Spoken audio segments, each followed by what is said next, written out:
Most people think of property disputes as arguments over a fence line or maybe a driveway. But when you live next to an HOA that thinks it owns the world, things can spiral way beyond that. And in this case, it wasn't about one fence or even one house. It was about an entire subdivision. See, my Uncle Joe owned a massive stretch of land by the river, the kind of land that had been in the family for generations, rolling fields, oak trees, and, most importantly, a man-made dam that controlled the flow of water to the valley below.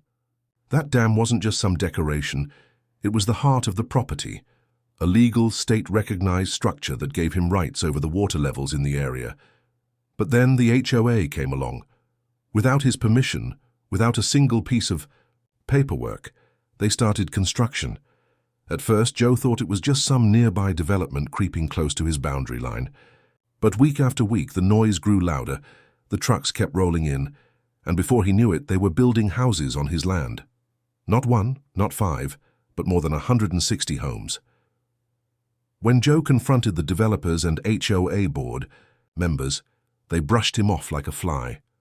"The land's already rezoned," one of them said smugly. "This is HOA territory now. You should be grateful. Property values are going up." "Grateful?" Joe shot back. "You're trespassing on my land. Every nail, every brick you've put down is illegal. And that dam up there, it gives me control of this valley. Don't test me." But Karen, the self-proclaimed president of the HOA, just laughed in his face. "Do what you want, old man. You're not stopping this. These homes are already sold. Families are moving in next month." That was the moment Joe realized the HOA wasn't just arrogant, they were reckless. They thought they could steal 165 plots of his land and bury him in legal red tape until he gave up. But they forgot one critical fact. The water flowing behind his dam was his and only his to control. So while the HOA celebrated their grand opening of the new community, my uncle walked up the ridge to the dam, unlocked the rusted gate, wheel with a heavy creak, and stared down at the valley full of brand new houses. He warned them. They ignored him. And with one deliberate turn of the valve, Joe made sure they'd never forget whose land they had stolen. The sound started as a low groan, metal grinding against stone as the floodgates creaked open. Then came the roar. Water, that had been held back for decades, surged forward, foaming white as it spilled into the valley.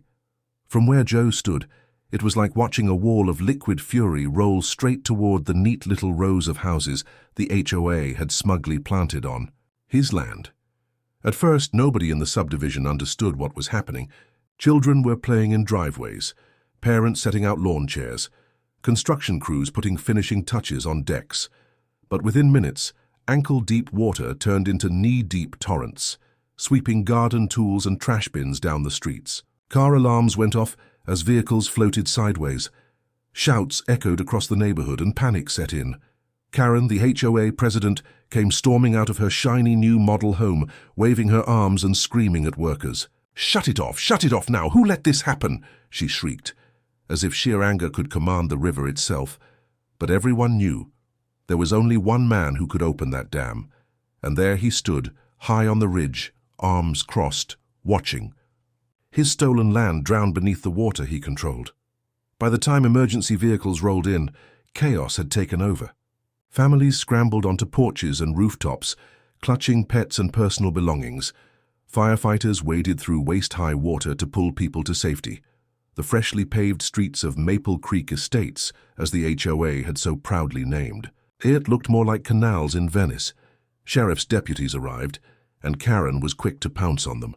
Soaked to the bone, she jabbed a finger toward Joe's ridge. "That man, he's responsible. Arrest him immediately. He's destroying private property." But Sheriff Daniels wasn't so easily swayed. He adjusted his hat, looked at the flood, and then looked at Karen. "Private property? Lady, from where I'm standing, you built your whole subdivision on his land." Karen's jaw dropped. "That's impossible.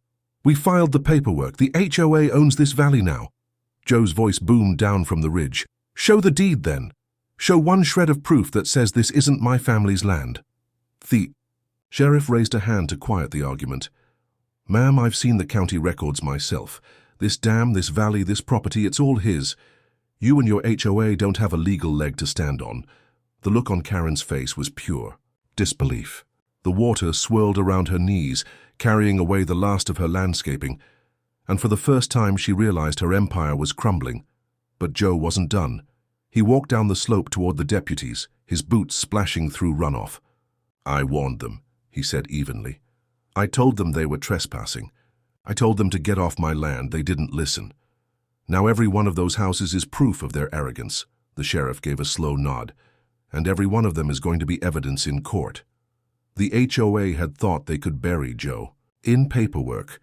Instead, they'd built 165 monuments to their own downfall, and the flood had just washed away their last excuse. The following week, the county courthouse was packed to the brim. Reporters lined the steps, cameras flashed, and residents of the flooded subdivision huddled in the back rows, some angry, some defeated, all waiting to hear what the judge would say. At the front of the courtroom, Karen sat with her arms folded, glaring daggers at Joe, as though her stare alone could undo what had happened. Her lawyer, an expensive-looking man in a three-piece suit, stacked folders of documents in front of him with a smug little grin, as if paperwork would somehow erase the truth of who owned the land. But when the clerk called the case, it wasn't. Karen's lawyer, who made the room fall silent, it was Joe. He walked forward with nothing but a single folder tucked under his arm. He laid it on the bench, opened it, and pulled out the original deed to the property, signed in 1912 by his great-grandfather. Next, he held up certified maps of the land, updated through every decade, stamped and sealed by the county assessor. And finally, he placed a thick binder of correspondence showing how many times he had warned the HOA to stop building. The judge flipped through the documents, nodding slowly. "This is clear," she said. "Mr. Whitaker owns the land. The HOA had no legal right to build on it." Karen shot to her feet. "Objection! Those houses are sold. Families live there now. You can't just erase a whole neighborhood." Joe turned to face her, his voice calm but cutting. "You erased my land when you built over it. I told you it was mine. You laughed. Now 165 homeowners know what kind of scam you were running." Murmurs rippled through the courtroom. Several of the residents stood up, pointing fingers at Karen. "You told us it was approved," one man shouted. "You said everything was legal," a woman cried, holding back tears. The judge slammed her gavel. "Order in the court." She turned a hard stare at Karen. "Did you knowingly build on land you did not own?" Karen stammered, searching for an escape. We had projections. We assumed the rezoning." The judge cut her off. "Assumptions don't replace deeds. Not only are you personally liable for fraud, but your HOA is responsible for damages to every homeowner you misled." Karen's face went pale. And then came the hammer blow.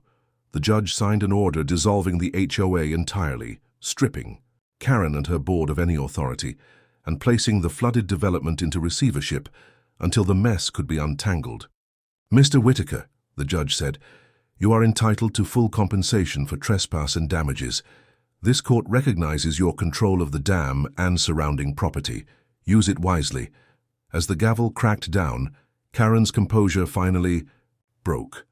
She collapsed into her chair, muttering, "This can't be happening." While the residents she had duped surrounded her with rage, Joe didn't gloat. He simply picked up his documents, tipped his hat, and walked out of the courtroom. The water may have swept away the HOA's empire, but justice had finished the job.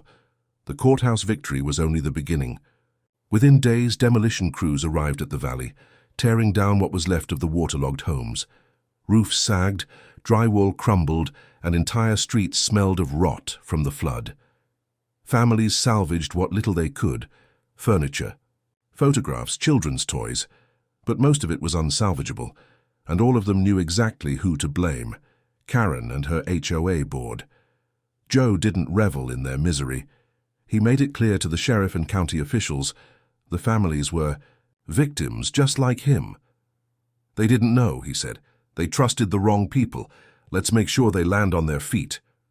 The county set up emergency housing, and soon lawsuits were flying. Not against Joe, but against Karen and the HOA. Residents lined up to file claims of fraud, breach of contract, and emotional distress. Every lawyer in town smelled blood in the water. Karen, once the queen bee of the subdivision, now found herself drowning in legal fees, her assets frozen, and her personal home under lien. News outlets picked up the story nationwide. Headlines read, HOA president builds on stolen land, faces federal charges, and man opens dam, exposes HOA scam. On talk shows, legal analysts pointed out how rare it was for a single landowner to stand his ground against a sprawling dress and win so decisively. Joe's calm defiance made him something of a folk hero. Meanwhile, back at the dam, Joe set about restoring his family's property. Bulldozers cleared away debris, and surveyors re-established boundary lines that had been ignored for years. He posted new signs, clear, bold, and legally registered. With the county private property, trespassers will be prosecuted. This time everyone knew he meant it, but Joe didn't stop there. Instead of selling the land or trying to profit off the disaster, he worked with conservation groups to restore the valley into a wildlife preserve, ensuring no greedy HOA or developer could ever pave it over again. The dam's waterway was redirected to create wetlands, hiking trails, and fishing spots, a living legacy to his family's name. Karen, meanwhile, saw her empire collapse piece by piece. Without her HOA title, she was just another disgraced figure in town, avoided by neighbors and hounded by reporters. Court after court ruled against her, and every time she tried to fight back, Joe's evidence stood taller than her excuses. Eventually, she lost her home, her money, and her reputation. Months later, Joe stood at the top of the dam once more, looking out over the valley, not at rows of cookie-cutter houses, but at wide, open land returning to nature. Eagles circled. Overhead, the water shimmered in the sun, and for the first time in years, the valley was his again. He breathed deep, satisfied. Family land stays family land, he muttered.